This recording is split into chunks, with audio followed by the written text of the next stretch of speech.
How to change theme on Microsoft OneDrive app. Hello guys, so on today's video I'm going to show you how to manage and change your theme on OneDrive. Very easy and fast. As you can see now right here, I have the dark mode and I'm going to show you how to enable the dark mode or disable it or choose any theme you want. First thing, go to Drive.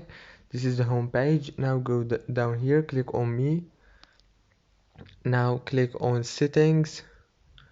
After you click on Settings, it will take you to this page. Right here you will find many options, but all what you have to do is click on the theme option. Now as you can see, you can choose if you want light or dark or system default. Choose the one that you want, dark mode or light mode or system default. Very easy and fast. If this video was helpful, don't forget to like and subscribe, and see you in the next video.